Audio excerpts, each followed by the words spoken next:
Hi everyone, welcome to our next short attention span webinar. This one is called 3 Ways to Grow Your Sales. Someone who knows a lot about growing your sales is in the lower right hand corner. Her name is Kelly Malazzi. Hi Kelly.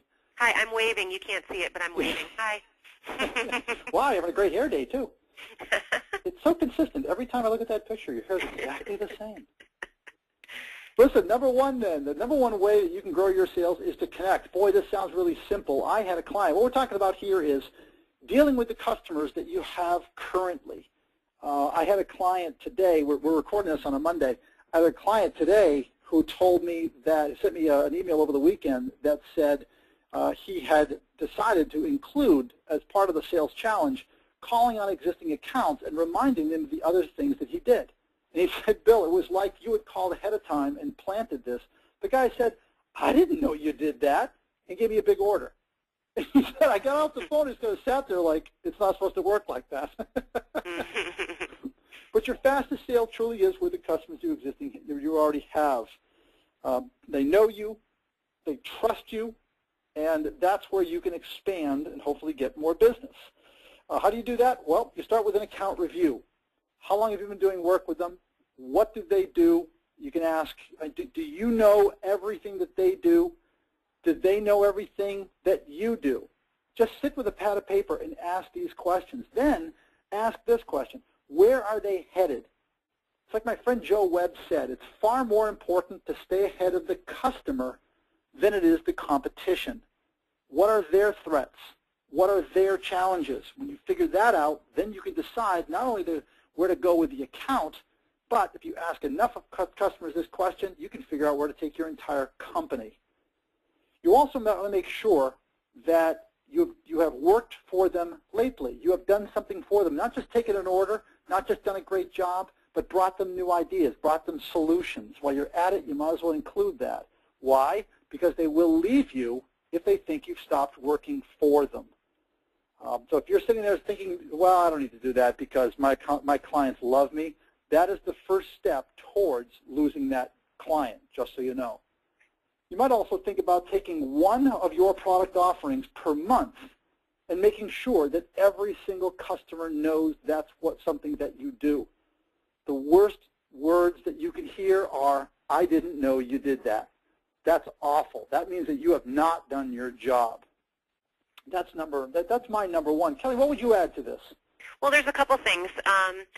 You taught me, Bill, that you should always meet a new person every time you leave an account, and that's a really good example of this, is to make sure that you're going wide and you're going deep. So, try to get introduced to some people up the food chain and try to get introduced to some people in different departments that you might not be working with. And you can really think of everything in this particular kind of category as a defensive position, too. You're making sure that you're staving off the competition and that you know even more than just, oh, they love me, that your position is secure because you've done all these steps. The account review couldn't be more important. And again, you can do other things to communicate this concept of, the I didn't know you do that. You can put buck slips in your invoices. You could write a blog and promote that to make sure that people know, kind of what you're doing, or use a newsletter. A lot of different things to be consistent in your communication with your valuable, loyal customers. And so the second thing that we're going to be talking about is reconnecting, and this is a very, very a hidden gem, and one that I used to do all the time when I was selling, over the last 15 years, which is to make sure that you're staying in front of accounts that you haven't heard from in a while. J. Crew used to be really great at doing this. They would send out a catalog after you hadn't ordered from them in a year saying, we miss you. And I actually pretty much stole that promotion and would send out we miss you cards to all my customers when I hadn't heard from them in a while. Because if you don't know why you haven't heard from them, you might, going back to that last slide, you might be making assumptions. You might say, oh, they're out of business, or they don't need what I have to sell right now, or they're slow, but those assumptions are killing you. You have to make sure that you're being, again, consistent in your communication, and even if their business is cyclical, you want to make sure you're the one that's at the top of their list when those projects come around. Another one that people, I think, really miss the boat on is following up on bids that you lost. To ask, You know, if it's a month after you gave a bid and you say, you know, hey, I noticed I didn't get that bid, it would really help me if you could share that information with me. Why did you go with a different provider? Because then that might change something about your approach or the way that you went through that process. Maybe you have to lower your price or check your terms or any number of things to ensure that you're not losing this business. And again, you want to stay on top of the research, check their website, read about them in the news, use those Google alerts and things like that to understand what's going on with your customers so that when you call them you can say, hey, I just read in the Wall Street Journal that you guys are expanding into the Asian market. I have some great ideas about how to help you with that. And again, it demonstrates your persistence, your professionalism. It differentiates you from your competition and shows these people, wow, this guy's really paying attention. He really knows what's going on.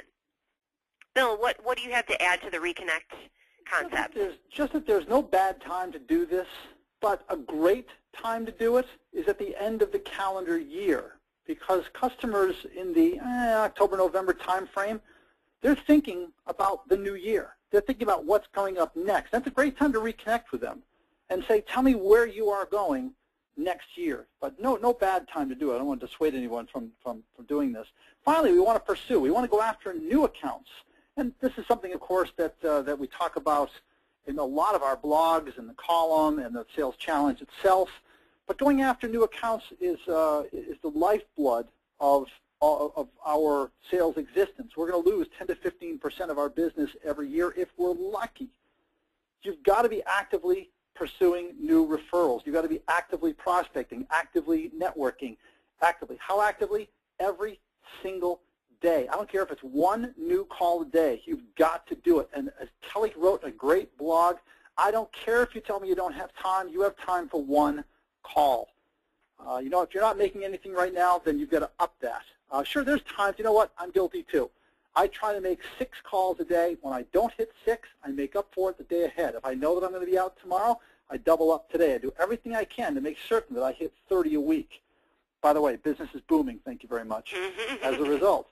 You might look to say, all right, is there something that I'm really good at? Maybe I'm really good at helping companies with trade shows. Maybe I'm really good at product launches. Something that you consider to be your vertical or your niche. Great. You want to focus on that? Terrific. Kelly and I do a whole webinar on where to look for hot markets. In fact, we do several of them on where to look for hot markets.